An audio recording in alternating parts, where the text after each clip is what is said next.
Now I'm happy to take questions. So, the first one is always the hardest. Good, here. Why? Why did I start writing? I think I started writing because I loved reading so much. When I would read these things, I would say, oh, that's so cool, that's so neat, and then I would try to write something myself. So when I first began writing, much of my writing was very imitative. I would try to write like somebody, whose books I liked, right? I think that's a great way to start. When you're very young, you don't have any idea what your style is, what your strength is, so I would just write a story like whoever it was I was reading. But I wanted to try to create, like when I'm reading, I get so excited or tense, and then, I get so happy. And I wanted to try to write something that would make people feel that too. So I think that's why I started. Question. Okay, speaking about the scholastic series, several years ago I bought a bunch of scholastic series for my kids. I tried to read them out. Culturally, socially, yes, it is. Yes. Background.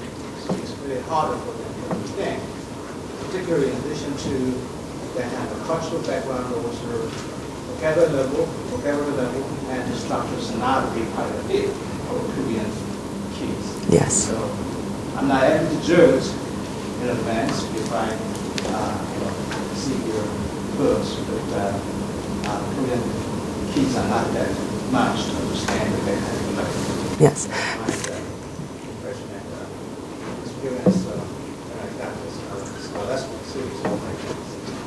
That's definitely a problem. There's no question about that. And yet I would say that it's a problem that is gradually being eroded because of global culture. Because so many of these kids are on the internet, which has no borders, because their exposure to Western-style culture is so much greater than anything that we had in the past growing up. So I think you're absolutely right. There are particular series that do not sort of travel well at all. That they're so particular to Western culture or American school culture, for example. I like to think that certain series, for example, like the 39 Clues. In particular, Dan and Amy are never in school. Aren't they lucky? They never have to go to school. So because they are never in school and they are traveling to different countries, everything is always new for them. Okay, they go to Egypt, they have to learn what Egyptian life is like. They go to France and they don't know what it's like to be French. So in that way, they will have much more in common with a Korean reader. In other words, it's not just exclusively focused on American school culture. But I absolutely agree with you. It's a big problem. And I think one of the answers is for there to be more cultural interchange, especially in publications.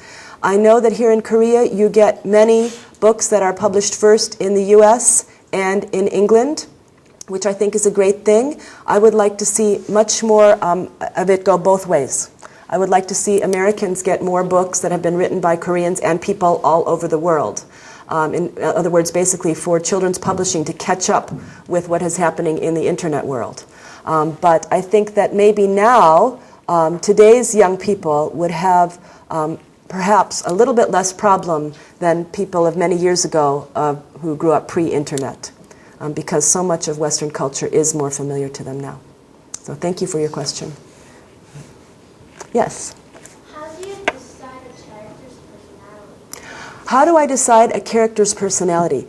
This is different for the 39 Clues than for my other books, right? Because Dan and Amy had 8 books already. So it was just a question of continuing what the other authors had done in their character, making it more, but I didn't get to make up stuff, right? So for example, Dan has a really good memory. He can look at a paper and he can memorize everything that's on it. So I didn't get to make that up. That was already made up. But with my other characters, their personalities reveal themselves to me just as you get to know your friend's personality. When you meet a person for the first time and then you get to know them, you listen to what they say and you see what they do. And that's how they reveal their personality to you, right? So when I am writing, I will write a scene in which something is going to happen. For example, at the beginning of A Single Shard, Okay? Tree ear sees a farmer carrying a jjigae with rice. The rice is leaking. Okay? What will tree ear do there? When I'm first writing, I don't know. What's he going to do? So I often try many things. Okay? Maybe he doesn't say anything to the farmer, and he follows the farmer all the way into town so he can get a lot of the leaking rice. So I write like this. No, I don't like that personality. So I try again. Okay, maybe he yells right away, stop, stop, mister. You know, your rice is leaking. So I think, no, that's too goody-goody. You know? So then I try again. Oh, okay, he waits a little while, so there's some rice on the ground, but not too long, you know. And then he says, excuse me, sir. So I'm like, this is that combination. He's hungry. He wants a little rice, but he's also honest. So I try many things, and then I think, that seems right for Tree Ear's personality. So I write a character's personality by putting them in situations. Okay? And you usually put them in a situation where they have to make a choice. That is how we get to know someone's personality. So you put two people in front of a roaring lion. Okay? Will they try to hit it with a stick, or will they run away? Okay? They have a choice. And their choice illuminates their personality. So when I am trying to develop a character, I put them in a situation to force them to make a choice. And I see what choice they make. And oftentimes, as I said, I have to write it 2 or 3 different ways to see what feels the best to me, that feels the most right. Okay? So, thank you. Yes? What was easier for you to compare between certain things and the books that you write all by yourself? Right. Okay. Yeah. Which was easier for me to do? One of my standalone titles or the 39 Clues? Every book that I write is always the hardest book I ever wrote. I don't get any better at it. It's always a big challenge. Now, some people think, oh, the 39 Clues, that must have been a little easier because so many things were given to me. The characters are given to me. Location is given to me. They have to find a clue in the book. The enemies were already set up, the bad guys, you know. But the 39 Clues book was very difficult for me because most of my books are quieter. Okay? They don't have explosions and car chases and people jumping off cliffs. I never wrote this kind of book. You know, and in fact, when the editor at Scholastic called me and said, would you like to write one of these books? I said to her, have you read any of my books? Do you know that I write the opposite of this kind of book? I was so surprised that they were inviting me. So that was a very big worry for me. All of the other writers, all of the other authors had big reputations for writing this kind of book. They were famous for action and adventure, right? So it made me so nervous. You know, they know how to write that kind of book. I never wrote that kind of book before. I don't know if I can do it. So that's how the 39 Clues, even though there were many things that were easier, that was a very, very hard part for me. And my editor helped me a lot. And she always encouraged me. She kept saying, you can do it, you can do it. And later, when the book was finished and it was fine, she said, every day I would say to her, you can do it, you can do it. Then I would hang up the phone and think, oh, I wonder if she can do it. So it was a challenge in that way. But there is absolutely less action in my book than in some of the other books. But I hope young readers will still like it and find it a compelling part of the series. Okay, yes? If I understand your picture book and the English article books about Korean culture, but since you lived in America, wasn't it harder for you to know about? Yes. Yes, how did I write the Korean historical novels when I lived in the United States? Okay, I began to write my first book, Seesaw Girl, which is set in 17th century Korea. And when it was published, and then I have some more novels about Korean history, many people in the United States said, oh, you know a lot about Korean culture. That's why you wanted to write about it. and this was not true at all. I knew about Korean traditions, as I told you, my parents had brought me up, but I didn't know anything about Korean history, about the country itself, and I wanted to learn some more. So I began reading books from the library about Korean history. And for me, writing is a way of learning.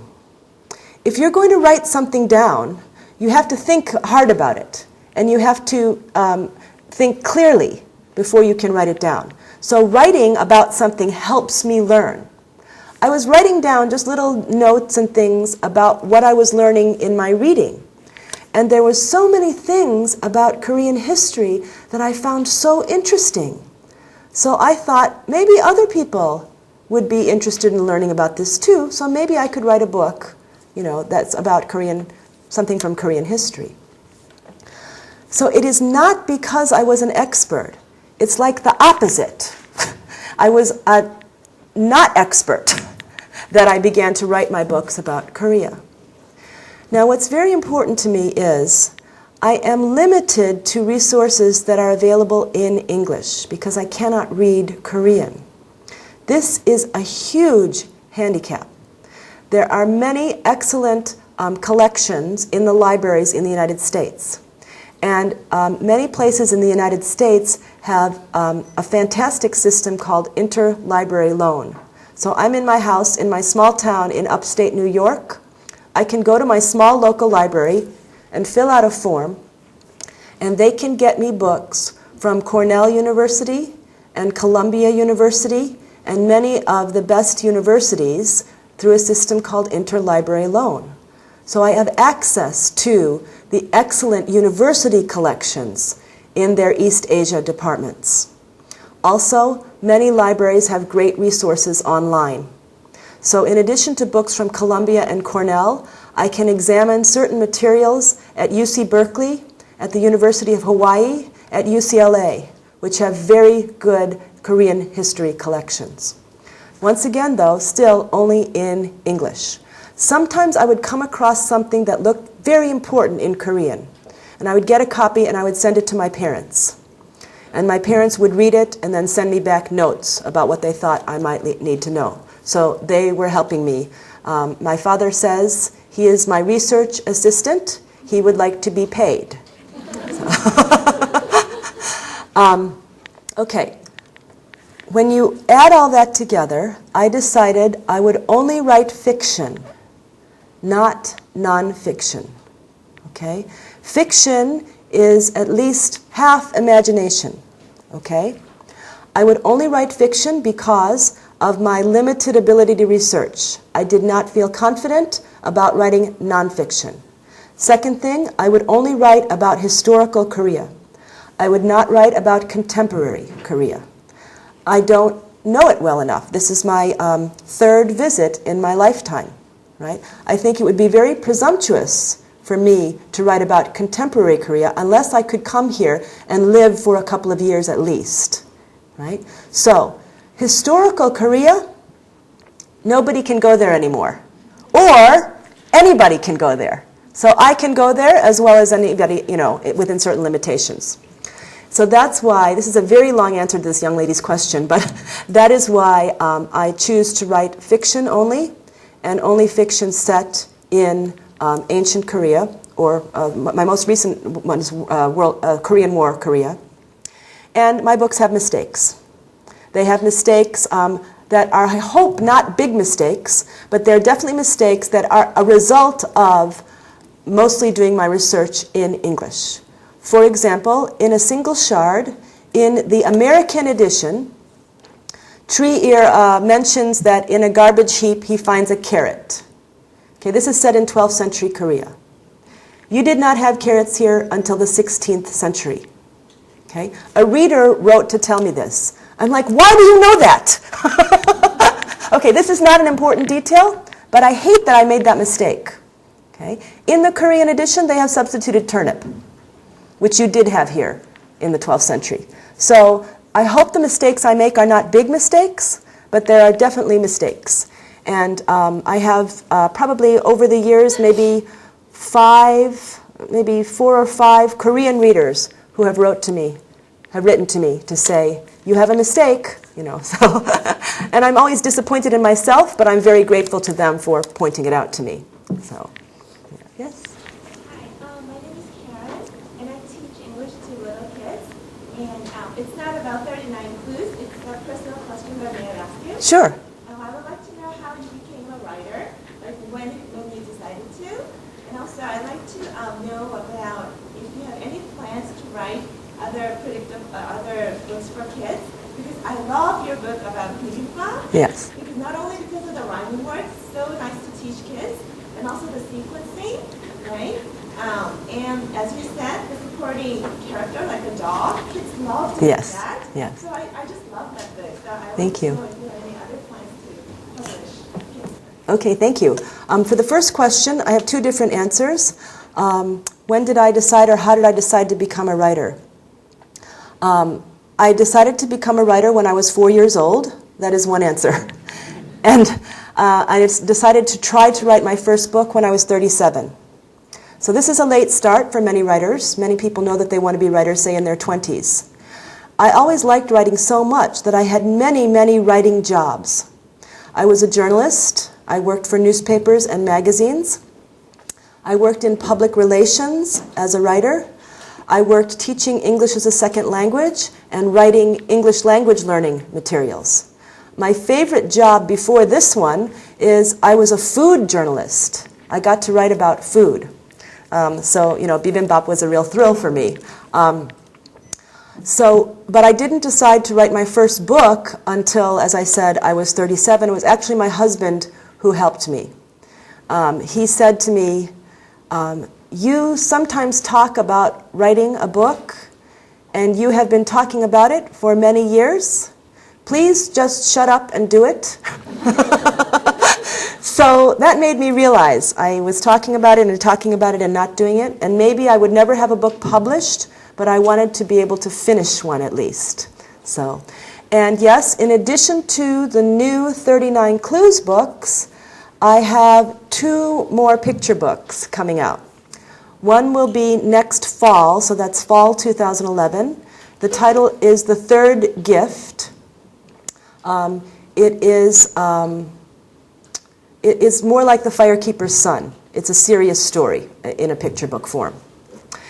But in 2012, I have another very fun rhyming book coming out, and it's called Xander Panda's Party, and it's about a panda. So I have not seen any illustrations yet, but they got a very good illustrator, so I'm very excited. And this book has rhyming and bounciness the way bibimbap does. So it's a little while yet, 2012, but that will be out then. So those are my next books that will be coming out. Thank you. By the way, that's another point about bibimbap. This is, those of you who have seen the book know, it is spelled wrong, right? The Americanization of the word bibimbap has changed over the years, but now it's standard, right? Since I think the 80s, the Korean government standardized. And if you look in most menus, we'll see B-I-B-I-M-B-A-P. So I wrote it this way, of course, and then I gave it to American readers. And they said things like, bibimbap. Bibimbap.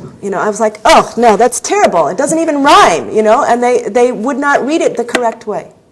So because, again, this book was being sold to an American publisher, I changed the spelling so that Americans would say it correctly. And they do now. They say bibimbap, they say it correctly when they see that spelling. At the back of the book, I wrote an author's note that explained this. And it said that this was the old spelling under the McCune-Reichard system and that there was a new system in place and blah, blah, blah. And my editor said, this is a book for toddlers. Okay, they don't care. We're not going to put this long explanation in. But nearly every time I have an event for this book, a Korean family or a Korean person will say, this is spelled wrong. And I say, I know. I'm sorry. But I had to. I had to spell it wrong for stupid Americans, So that's why the spelling of bibimbap is incorrect if you know how it should be spelled. Okay, anything else? Okay, is that good? Thank you again very much for coming today. I am very honored to be able to speak to you. Thank you.